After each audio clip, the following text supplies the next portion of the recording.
Welcome to the Scientific Montessori podcast, where we translate the latest academic research into Montessori-aligned practices and share insights to make parenting dramatically easier.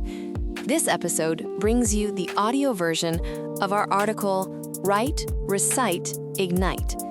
To explore more articles, visit scientificmontessori.com. I've been researching the brain and discovered something fascinating. Traditional Japanese elementary schools actually have habits that are surprisingly good for the brain. What do you mean? Take reading aloud, mental arithmetic, handwriting, especially writing characters beautifully and carefully. Brain imaging shows these activities create comprehensive neural activation.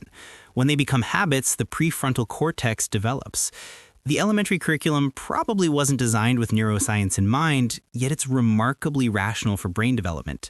Fascinating, right? Montessori Elementary and other alternative approaches focus on children's freedom and advance content. Repetitive practice, reading, writing, arithmetic gets dismissed as outdated, even unintelligent. Far from unintelligent, it's brilliant. The brain develops through daily activation. Only habits create lasting change. Why? Synaptic circuits strengthen with frequent use. That's basic neuroscience. Elementary schools function as social systems, ensuring children regularly practice these brain-building activities: reading aloud, handwriting, calculating. That makes sense. Brain training is like muscle training. No pain, no gain. Activation requires load, challenge, effort. I learned this developing a brain training app. People instinctively avoid mental strain. Consider this: cooking, walking, jogging, activities linked to longevity all activate the brain. Yet forming these habits, that's the hard part. Guilty as charged.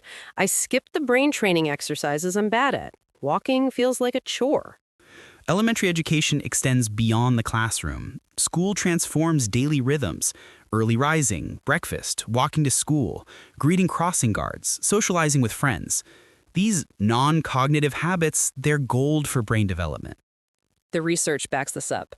Elderly people learning juggling increased brain plasticity. Walking habits rejuvenated aging brains. For children, aerobic exercise boosted academic performance. Very scientific. But here's the flip side. Current schools are riddled with brain-hostile practices: sitting for hours, passive listening, hands idle on desks.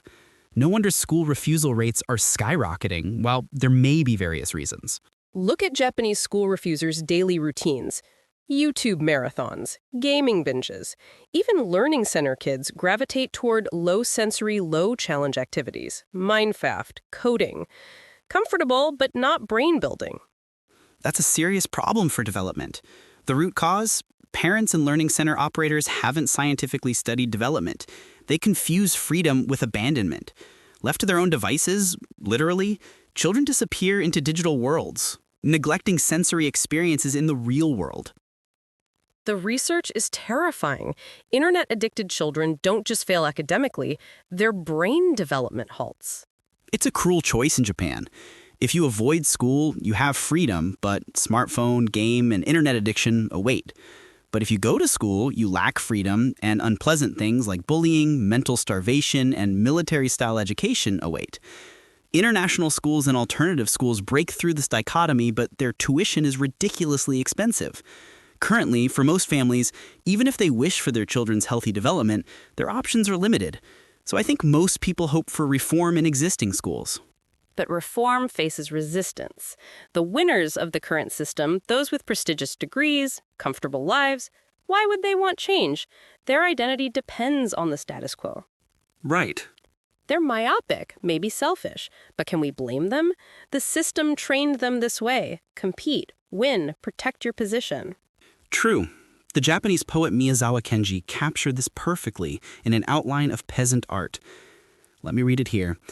There can be no individual happiness until the whole world becomes happy. The consciousness of self evolves gradually from individual to collective society to universe. What he wanted to say and the problems we're sensing are similar. Essentially, our consciousness is still small. People say education's purpose is to become happy. Miyazawa Kenji ruined that simplicity for me. It's the prisoner's dilemma in action. individual, rational choices lead to Nash equilibrium, not Pareto optimality. Personal success doesn't equal collective flourishing. I think intelligence is the spatio-temporal scale you can grasp, measured by predictive power. Like, sure, everyone can guess what'll happen an hour from now, but 100 years, that's much harder. And if you keep stretching that to 1,000 years, 10,000 years, 100 million years, maybe that's actually how we could think about developing intelligence in a more quantitative way. But then, how do you even do something that sounds like wizardry or astrology or alchemy? In the past, priests who served as advisors to kings had real power because they were skilled in astronomy and mathematics. They could predict things on Earth by reading the movements of the heavens, like nailing the timing of an eclipse or changes in the seasons or when snow or rain would come. And the reason they could do that was because they'd been quietly collecting data and working with hidden equations. There was always a trick behind it. But to ordinary people, farmers who had no education about the cosmos, it must have looked like magic or some kind of divine oracle. You're always talking about these sci-fi kind of ideas, like what schools might be like 1,000 years from now. Montessori elementary curriculum centers on the history of the universe, Earth, and life, dealing cross-sectionally from macro to micro. Children learn the 13.8 billion-year history of the universe, the 4.6 billion-year history of Earth, and the 3.8 billion-year history of life. That's their foundation for predicting futures. Imagine the accuracy advantage. Artificial intelligence follows the same principle. There's a trend toward creating smarter AI by teaching it concepts that apply to larger spatiotemporal scales, like physics and mathematics, rather than just training it on internet data. This leads to more accurate predictions. These days, science and technology have given us massive amounts of historical data, but there's still so much we don't fully understand in fields like planetary science, geology, and archaeology. Huge parts of the record are still literally buried underground. And once we dig that up and start reflecting it in our knowledge, everything shifts. Academic systems, educational frameworks, all of it. We'll need to be updated. And sometimes that means we'll have to admit what we thought was true was actually wrong. It's like when people moved from believing in the geocentric model to adopting the heliocentric one. We should expect those kinds of Copernican revolutions. Knowledge is always moving.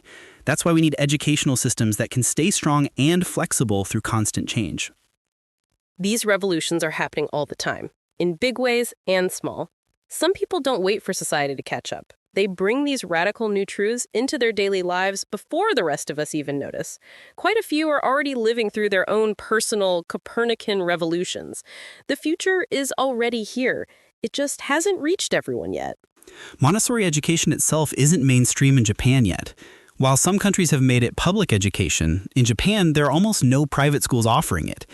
With the declining birth rate and aging population, it's easy to predict that establishing new schools using traditional school management models will be financially difficult. But since Montessori education is clearly superior to existing education, I personally want to somehow bring it to standardization. So we're ignoring existing models entirely. We're physically designing a new model from scratch. We've launched our experimental alternative school April 2025. Exactly. The school has a new model. The model is distributed, not centralized, and mobile. I think mobile is cosmic.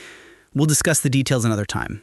At the societal level, it's important to increase experiments with these new alternative models, even if they're small. I think it's important to regularly increase learning density, deepen education in the right direction, and actively try new things.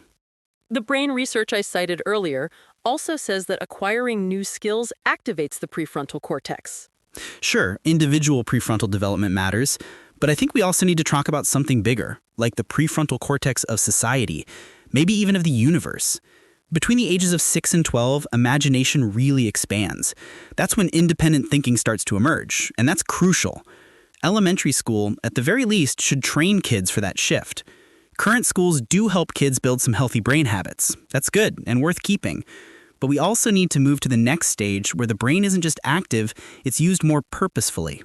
That's why at our alternative school, Polymath School of Morioka, we emphasize both brain development support and Montessori-style cosmic education. There's no other school with such good balance. Plus, it's free without tax funding. That's right. We're aiming to be the most intellectual school on Earth.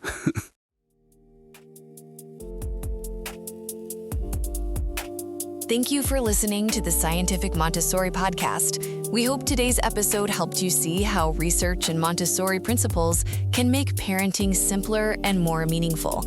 For more articles and resources, visit scientificmontessori.com and join us again next time.